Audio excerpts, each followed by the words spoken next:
ঝাল খেতে একটু ইচ্ছে হলো, তাই নদীর মাছের ঝাল করব।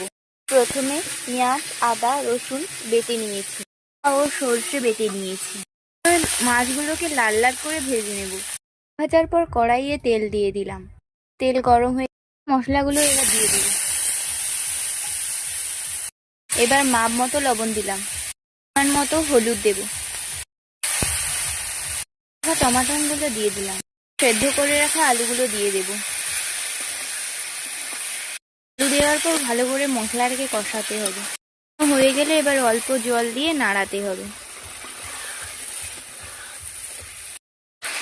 তেল ছেড়ে দিয়েছে, খুব সুন্দর গন্ধ বেরোচ্ছে। এবার মাছগুলো দিয়ে দিতে হবে।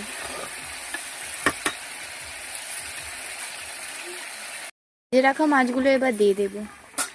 এবার বেটে রাখা সর্ষের জলগুলো দিয়ে দেব। এরপর 5 মিনিট কি 10 মিনিট ফুটবে। এগুলো হয়েছে নাকি এরকম টিপে দেখতে হবে।